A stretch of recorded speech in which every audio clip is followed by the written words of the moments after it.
Jednego słonecznego popołudnia mała Małgosia bawiła się w ogrodzie swoją nową, lśniącą, czerwoną piłką. Był to prezent urodzinowy, który sprawiał jej ogromną radość. Dziewczynka podrzucała ją wysoko, aż do samych chmur, wyobrażając sobie, że jej piłka to małe, krwisto-czerwone słońce. Wtedy wydarzyło się coś niezwykłego. Kto by pomyślał? Na niebie nagle pojawiły się 2 słońca. Jedno z nich płynęło leniwie po obłokach, a drugie zaczęło gwałtownie spadać.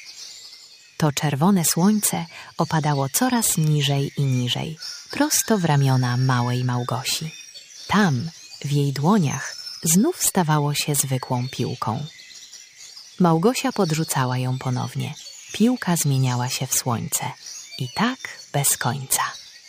Zabawa zdawała się nie mieć granic. Jednak w pewnej chwili los spłatał jej figla. Małgosia wyrzuciła piłkę w górę. Ta zamieniła się w słońce, ale tym razem, zamiast wrócić do jej rąk, spadło ono gwałtownie gdzieś w gęstą, wysoką trawę w samym rogu ogrodu. Gdzie jesteś, piłeczko? Zawołała dziewczynka. Gdzie jesteś, moje małe, czerwone słoneczko? Odezwij się. Ale odpowiedziała jej tylko cisza. Czerwona piłka zniknęła. Małgosia wbiegła w gąszcz traw, a te z każdym krokiem stawały się coraz wyższe i wyższe. Im bardziej pięły się w górę, tym mniejsza stawała się Małgosia. Biegła jednak dalej, przedzierając się przez zielony labirynt. Nagle zatrzymała się jak wryta. Przed jej oczami wyrosły ogromne, żółtawe buty z ostrymi ostrogami. Tuż obok nich stała druga, identyczna para. Małgosia powoli zadarzyła głowę do góry. Przed nimi stali 2 gigantyczni koguciże, jeden straszniejszy od drugiego. Stój, kikiryku! Wrzasnął jeden z nich. Stój! Czego tu szukasz, ty ludzki robaczku? Dzień dobry, panowie koguty. Wykrztusiła nieśmiało Małgosia. Czy mogliby mi panowie ustąpić drogi? Zgubiłam moją nową, czerwoną piłkę. Wpadła gdzieś tutaj, w wysoką trawę.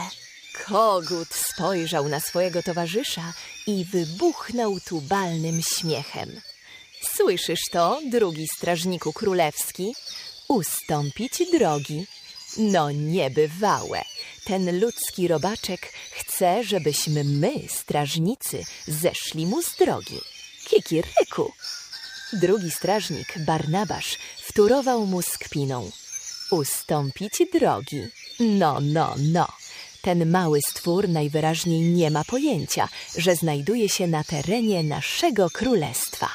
Ale ja muszę znaleźć moją piłkę, upierała się Małgosia. Naprawdę muszę. Dość tego, człowieczku, uciął gwałtownie pierwszy strażnik, Zachariasz. Koniec zabawy. Mówię dość, Barnabaszu. Kikiryku. W imieniu jego królewskiej mości króla Kazimierza Koguta V zostajesz aresztowana. Drugi strażniku w tył zwrot, komendował Zachariasz. Marsz do królewskiego miasta. A ty, ludzki robaczku, przed nami. Kto by pomyślał? W rogu ogrodu, gdzie od zawsze rosła tylko stara wiśnia i kępy nieskoszonej trawy, nagle objawiło się całe kogucie królestwo. Małgosia, teraz maleńka jak okruszek, była prowadzona przez 2 surowych strażników. Jeszcze tylko 100 kurzych kroków i będziemy w pałacu, mruknął Barnabasz. Król się zdziwi, kogo mu przyprowadzamy. Wszyscy będą podziwiać, jakimi to dzielnymi strażnikami jesteśmy. W samym sercu pałacu panowało poruszenie. Król idzie! Miejsce dla króla! Niosło się po korytarzach. Na salę wkroczył król Kazimierz. Spojrzał na przygotowane siedzisko i aż zapiał z oburzenia. Co to ma być? Ochmistrzu, to ma być mój tron? Przecież to jest gniazdo. Ależ wasza wysokość, tłumaczył się ochmistrz, jest uplecione z najdelikatniejszego puchu. Cisza, nie chcę nic słyszeć, ma tu być spokój, grzmiał Kazimierz. Kto to jest? Co to za hałasy? To wasi strażnicy, najjaśniejszy panie, Zachariasz i Barnabasz, przynoszą ważną wiadomość. Strażnicy skłonili się nisko, trzęsąc grzebieniami. Wasza jasność, krótko mówiąc, schwytaliśmy ludzką istotę. Przekroczyła granicę królestwa. Taki mały drobiazg, wasza wysokość. Ludzką istotę. Król uniósł brwi. Natychmiast ją tu przyprowadźcie. To rozkaz. Małgosia stanęła przed obliczem władcy. Król nachylił się nad nią, mrużąc oczy. Spójrzmy. Co to za dziwne stworzenie? I co to za miękkie coś na głowie? To włosy, wasza wysokość, szepnął ochmistrz. Włosy, powiadacie? A jak cię wołają, kruszyno? Małgosia, odpowiedziała cicho dziewczynka. No dobrze, Małgosiu, a dlaczego to wtargnęłaś do mojego królestwa? Nie wiedziałam, że tu jest królestwo. Bawiłam się moją czerwoną piłką, która nagle zniknęła w trawie. Pobiegłam jej szukać i tak tutaj trafiłam. Król Kazimierz wyprostował się gwałtownie. Słyszeliście? Ona się bawiła się piłką. Ochmistrzu, wezwij tu natychmiast głównego dozorca królewskiego skarbca. Po chwili pojawił się dozorca, kłaniając się w pas. Na służbie, wasza wysokość. Dozorko, chcę znać dokładny stan naszego skarbca. Co my tam właściwie mamy? Dozorca wyciągnął listę i zaczął wyliczać. Według dzisiejszego spisu, wasza miłość, posiadamy 2 kulki metalowe, 1 szklaną kulkę z tęczowym środkiem, mały papierowy latawiec oraz 1 lalkę z czarnymi włosami. Dozorca królewskiego skarbca kontynuował wyliczanie, a każde słowo odbijało się echem od zimnych ścian pałacu. Lalka blondynka, wasza wysokość, meldował gorliwie, a dalej 1 blaszana piszczałka, i jeszcze 1, rzeźbiona w drewnie, 3 długie strzały oraz czerwona piłka, wasza jasność. Król Kazimierz aż podskoczył na swoim puchowym tronie. Mamy ją, zawołał z nieskrywaną ekscytacją. A od kiedy to znajduje się w skarbcu? Od jakich 2, może 2,5 godziny, wasza miłość, odparł dozorca, zerkając na zdenerwowaną dziewczynkę. Małgosia, słysząc o swojej zgubie, odetchnęła z ulgą. Próbowała nawet nieśmiało dygnąć. Dziękuję wam, wasza wysokość, że tak dobrze schowaliście moją piłkę. I wam wszystkim dziękuję, że się nie zgubiła. Pójdę już po nią i wrócę do domu. Król nagle znieruchomiał. Jego oczy zwęziły się niebezpiecznie. Kietyryku, stój! Wrzasnął tak głośno, że aż pióra zatrzęsły się na strażnikach. Nic nie będzie brane i nigdzie nie wracasz. Straże! Zakariasz i Barnabasz wyprążyli się jak struny. Słuchamy, wasza wysokość? Zabrać ją do 13 komnaty natychmiast.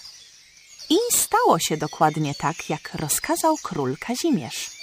Królewscy strażnicy, choć ze spuszczonymi dziobami, odprowadzili małą Małgosię do ciemnej 13 komnaty.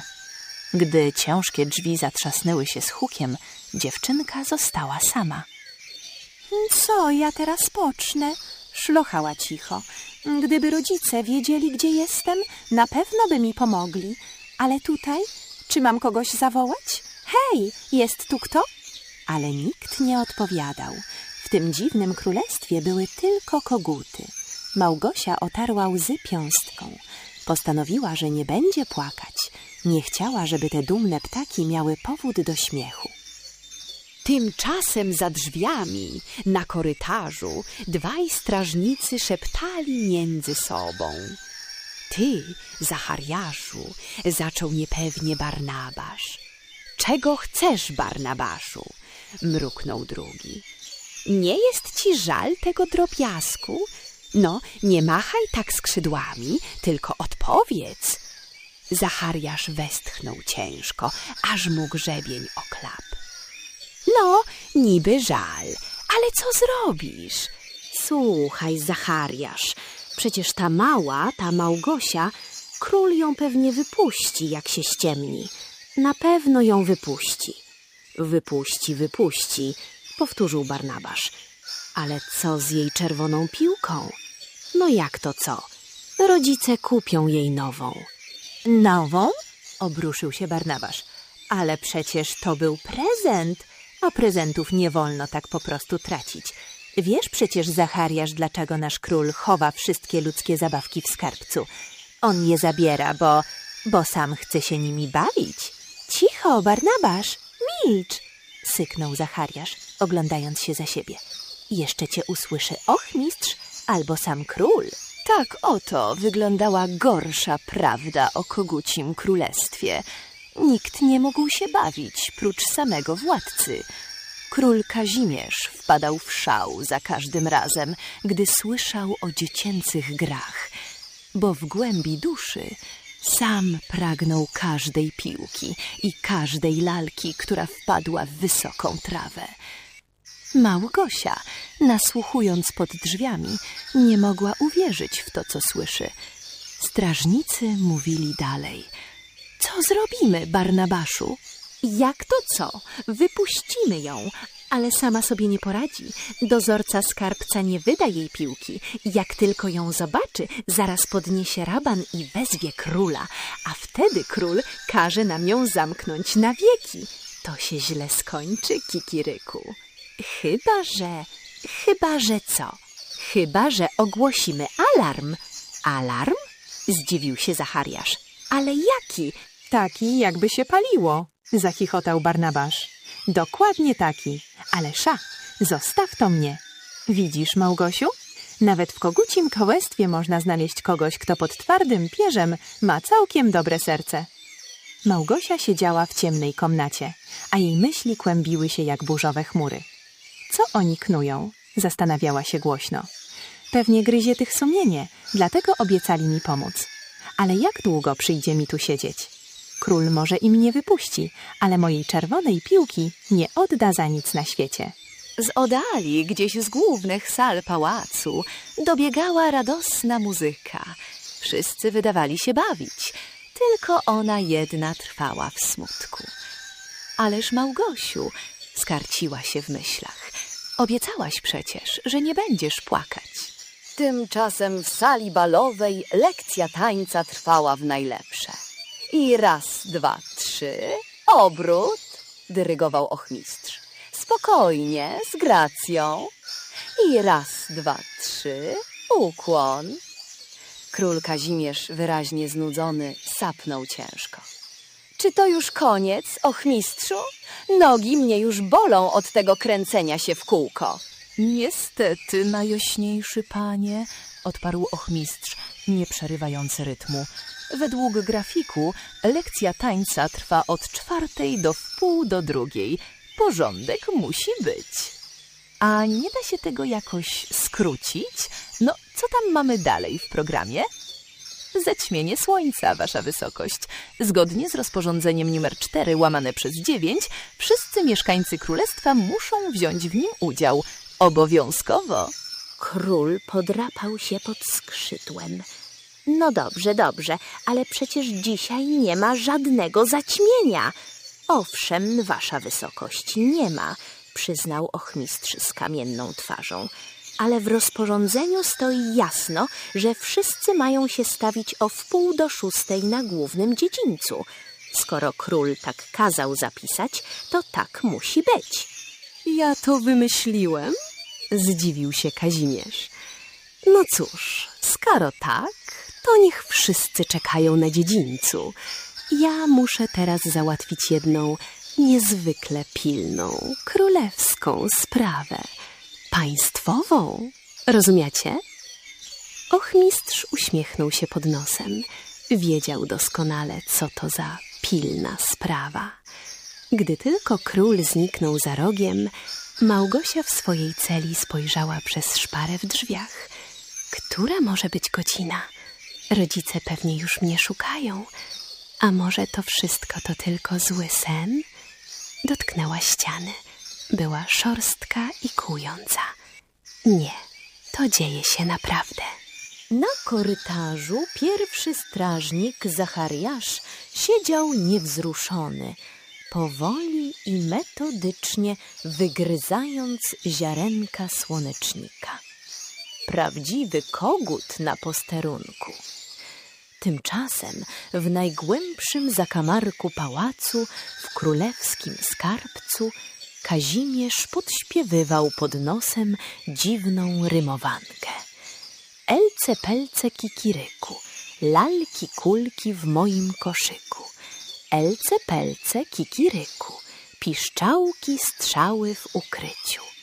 Weźmę wielki klucz, zamknę skarbiec mój. Tu nie wejdzie nikt, nawet słońca blask. Hej, dozorco, zawołał król, chodź no tutaj. Nagle król poczuł szarpnięcie za szatę. Jakiś hak zahaczył o jego królewskie pióra. Co to? Puść mnie, przecież ja jestem królem. Wasza wysokość wybaczy, pisnął przerażony dozorca, odklepiając haczyk. Myślałem, że to intruz, spełniałem tylko swój obowiązek. No dobrze, daruję ci tym razem, ale gadaj szybko. Gdzie są te wszystkie piszczałki? Gdzie tęczowe kulki? Gdzie lalki, latawce i ta nowa czerwona piłka? Wszystko jest, wasza miłość. Dozorca szybko otwierał kolejne skrzynie. Piszczałki blaszane, kulki szklane, czerwona piłka też się znajdzie. Już otwieram zamek. Elce, pelce, kikiryku i gotowe. Król Kazimierz, zapominając o godności, zakasał skrzydła. No, dozorco, zrób szybko dołek w ziemi. Dzisiaj ty zaczynasz partię. Będziemy grać w kulki. Gdy król i dozorca oddawali się zabawie, nikt nie zauważył, że korytarzami pałacu skrada się dziwna postać. Miała na sobie żółte buty, zupełnie jak koguty, ale zamiast głowy miała coś wielkiego i okrągłego. Wyglądało to tak, jakby zamiast głowy niosła wielką dynię. W skarbcu król podśpiewywał dalej. Kulki się toczą, tyndy, ryndy, dom. Dlaczego by się nie bawić? Wszystkie zabawki świata mamy w naszej tajnej skrytce. Gra w piłkę nam nie zaszkodzi. Nagle Kazimierz zamarł. Coś dziwnego zaczęło się zbliżać do wejścia. Co to jest? Dozorco, nie chowaj się za mnie. Słyszysz? Chroń swojego króla. Wasza wysokość, ja chyba nagle ogłuchłem, dukał dozorca. To coś idzie coraz bliżej, ma takie dziwne, smutne oczy i tę wielką głowę jak dynia. Rob coś, dozorco, wrzasnął król, choć sam trząsł się ze strachu. To nie wygląda na zwykłego gościa. Król Kazimierz i dozorca skarbca zamarli, wpatrując się w dziwną postać z dynią zamiast głowy. Król, choć trząsł się ze strachu, próbował zachować resztki godności. My ci nic nie zrobimy, nieznany stworze, zawołał drżącym głosem. Naprawdę, ani drgniemy. Zatrzymaj się, no jeszcze nie podchodź. My jesteśmy tylko biednymi, dobrymi kogutami. Prawda, dozorco? Postać z wielką głową zatrzymała się i przemówiła głębokim, dudniącym głasem. Dobrymi? Ha, ja jestem wielki wieszcz, największy prorok, jakiego kiedykolwiek nosiła ta ziemia. Przeszedłem 9 ogrodów i 9 łąk, przemierzyłem 7 gór i 7 rzek, a wszędzie, gdzie byłem, wróżyłem prawdę, dobrą i złą. I tutaj też będę prorokował. Król przełknął ślinę. No cóż, skoro nie masz innych planów, to prosimy, mów, co widzisz. Wieszcz uniósł ręce, a raczej skrzydła ukryte pod płaszczem. Wróżę zgubę, wróżę nieszczęście.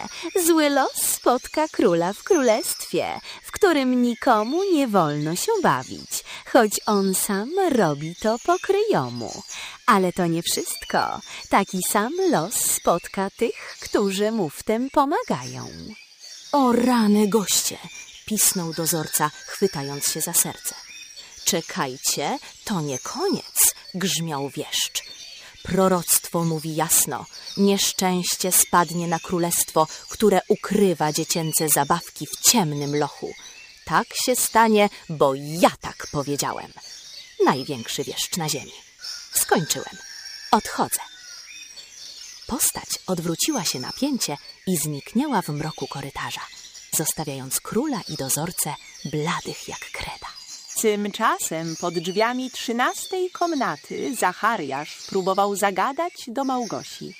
Małgosiu, Małgosiu, słyszysz mnie? Nie chcesz może ziarenka słonecznika? Mam tu naprawdę pyszne. Nie chcę żadnych ziaren, odkrzyknęła dziewczynka. A nawet gdybym chciała, to nie od ciebie. Ale Małgosiu, ja za nic nie mogę. To wszystko wina króla, tłumaczył się strażnik. Nagle nastawił uszu. Słyszę kroki. Ktoś tu idzie. Z cienia wyłoniła się dziwna postać. Zachariasz aż podskoczył. A, co to jest? Preć, duchu, preć, zniknij mi z oczu. Idź w drugą stronę, tam jest wyjście. Ale Zachariaszu, odezwał się duch. Ja wcale nie jestem Zachariasz, ja się nazywam Tobiasz, kłamał spanikowany strażnik. Ja tu w ogóle nie pracuję, ja tylko zabłądziłem. Duch zdjął dynię z głowy i wybuchnął śmiechem. Zachariaszu, to ja, Barnabasz. Och, Zachariasz oparł się o ścianę, łapiąc oddech. Jak ja się cieszę, że to nie był duch.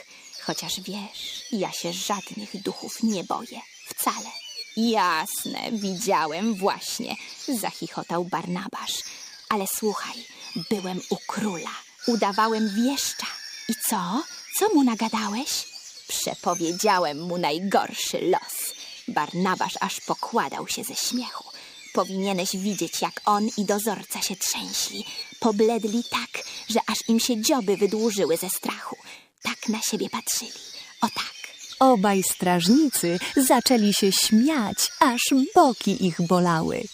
Małgosia słuchała tego wszystkiego za drzwi, nie dowierzając własnym uszom. Dobra, dość tego śmiechu, Zachariaszu. Barnabasz spoważniał. Mamy jeszcze mnóstwo roboty. Musimy uwolnić Małgosię. Ale nie mamy kluczy. Klucze ma król. Barnabasz spojrzał na swoje nogi, a potem na drzwi. A po co mamy ostrogi? I po co mamy mocne dzioby? He? No, bierzemy się do roboty. 1, 2 i hop. Dziobem w zamek, ostrogą w zawiasy. Hej, rób! Po chwili intensywnego rąbania i skrobania drzwi ustąpiły. Małgosia wybiegła na korytarz, biorąc głęboki oddech. Jak tu inaczej, jak tu świeżo. Dziękuję wam, kochane koguty. Ależ nie ma o czym mówić, prawda, Zachariaszu? Mrugnął Barnabasz. Czysta formalność. Jestem wolna, powiedziała smutno Małgosia. Ale wciąż nie mam mojej czerwonej piłki, a niedługo muszę wracać do domu. Co ja teraz zrobię? Barnabasz uśmiechnął się tajemniczo. Nie martw się, Małgosiu, my już coś wymyślimy. Zobaczysz. Strażnik Barnabasz ponownie włożył na głowę starą dynię i ruszył w stronę skarbca, a Małgosia stała na korytarzu, nie wiedząc, czy ma się bać, czy cieszyć. Na królewskim dziedzińcu panowało ogromne poruszenie. Król idzie! Miejsce dla króla! niosło się wśród tłumu dworków i poddanych. Kazimierz wkroczył na plac, starając się wyglądać na pewnego siebie, choć jego pióra wciąż lekko drżały. Nie wyglądał na kogoś, komu jest do śmiechu. Cisza! Wrzasnął ochmistrz. Proszę o spokój. Wasza wysokość, tron czeka. Dworzanie zebrali się, by podziwiać zapowiadane zaćmienie słońca. Król fuknął gniewnie. Och, mistrzu, przestań mędrcować. Przecież wiemy, że żadnego zaćmienia nie będzie. Ale skoro już tu jesteście, mam wam coś do powiedzenia. Tłum zamarł. Król Kazimierz wyprężył pierś. My, król Kazimierz Kogut Włoski, ogłaszamy uroczyście, że w naszym państwie nigdy nie było, nie ma i nie będzie żadnego wieszcza. To wszystko marne plotki i bzdury. Czy ktoś odważy się dodać coś więcej? Ja! Dobiegł nagle dudniący głos z tyłu dziedzińca. To był on, wielki wieszcz z dynią na głowie. Dworzanie zaczęli się rozstępować w popłochu, szeptając: to on, prorok. Jestem największym wieszczem, jakiego nosiła ta ziemia, zagrzmiał Barnabasz w swoim przebraniu. Wróżę wam straszną przyszłość, jeśli królewski skarbiec nie zostanie natychmiast otwarty, a czerwona piłka nie wróci do rąk Małgosi, całe królestwo spłonie w wielkim pożarze.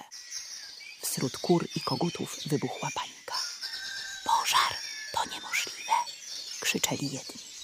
To kara za chciwość króla, dodawali drudzy. Kazimierz jednak zaparł się nogami. Nie otworzę. Żadnej piłki nikomu nie oddam. To moje ostatnie słowo. Precz mi z oczu, oszuście. Wieszcz uniósł skrzydła ku górze.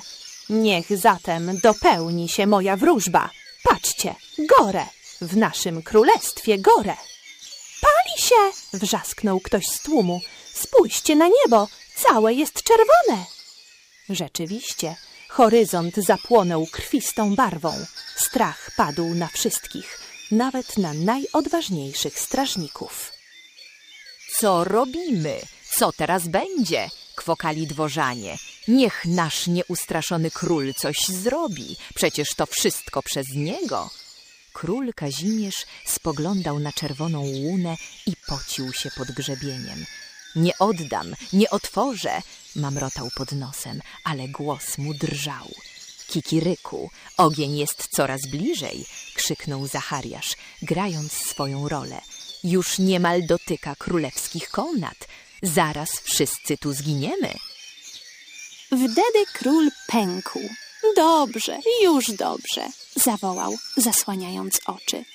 My, król Kazimierz, ogłaszamy, że oddajemy czerwoną piłkę i wszystkie inne zabawki. Dozorco, otwieraj skarbiec, natychmiast. Barnabasz, wciąż jako wieszcz, wykonał magiczny gest. Rozkazuje płomienom, by zgasły. Niech pożar ustanie, a niebo pozostanie krwawe tylko jako przestroga dla króla. Niech się stanie. Nastała cisza. Czerwona łuna zaczęła powoli łagodnieć. Udało się, szeptali dworzanie. Ogień zgasł. Małgosia, trzymając w dłoniach swoją odzyskaną czerwoną piłkę, podeszła do króla. Kazimierz wyglądał na pokonanego i nieco zagubionego. Co ja teraz pocznę bez moich skarbów? Westchnął. Niech król ogłosi, że od dziś każdy w królestwie może się bawić, poradziła mu Małgosia. Wtedy wszyscy będą was kochać. Ale jak się bawić bez tych wszystkich zabawek? Spytał zdziwiony Kazimierz. Tak jak bawią się wszystkie koguty na świecie. Uśmiechnęła się dziewczynka. One już wiedzą jak, a zabawki dzieci powinny należeć do dzieci. No dobrze, niech tak będzie, mruknął król, a w jego królestwie po raz pierwszy od dawna zapanował prawdziwy spokój. Małgosia odnalazła swoich wybawców, Zachariasza i Barnabasza. Dziękuję wam za wszystko. Gdyby nie wy, nigdy nie odzyskałabym piłki. Ale powiedzcie mi, jak wy to zrobiliście? Przecież nigdy nie było ognia, a wszyscy widzieli pożar. Barnabasz zaśmiał się cicho i wskazał skrzydłem na horyzont. Spójrz, Małgosiu, niebo jest czerwone, bo słońce właśnie zachodzi. To najzwyklejszy zachód słońca na świecie. A my to po prostu mądrze wyspekulowaliśmy, dodał Zachariasz z dumą. Muszę już wracać, powiedziała Małgosia, ściskając piłkę. Do widzenia. Do widzenia, Małgosiu, odparł smutno Barnabasz. Pamiętaj, gdy przejdziesz przez wysoką trawę, czar pryśnie. Już nigdy nie będziesz tak mała jak my. Możliwe, że już się nie zobaczymy. Na pewno się zobaczymy, zawołała dziewczynka. Kiedy będziecie na podwórku, a ja was zobaczę, mrugnę do was porozumiewawczo. Obiecuję. Małgosia odwróciła się i pobiegła w stronę wysokich traw. Z każdym krokiem, im bliżej była domu, stawała się większa i większa, aż w końcu znów była zwykłą dziewczynką. Przy furtce do ogrodu obejrzała się ostatni raz, ale po kogucim królestwie nie było już ani śladu. Kto wie, czy takie królestwo w ogóle istniało, ale czy to ważne? Przecież dopóki są dzieci i ich wyobraźnia, bajki nigdy się nie kończą.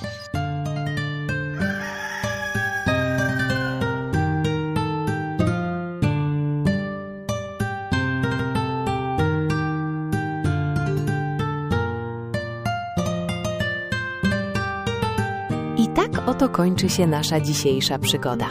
Pamiętajcie, że czasem to, co bierzemy za wielki pożar, jest tylko pięknym zachodem słońca. Wystarczy tylko spojrzeć na świat z innej perspektywy, albo po prostu przestać chować cudze piłki do skarbca. Dziękuję wam serdecznie za wspólnie spędzony czas. Jeśli ta historia sprawiła, że uśmiechnęliście się choć raz, zostawcie łapkę w górę i zasubskrybujcie kanał Szalecina. To dla nas wielka motywacja, by odkrywać przed wami kolejne magiczne światy. A na sam koniec pamiętajcie o jednym. Kto rano wstaje, temu Pan Bóg daje.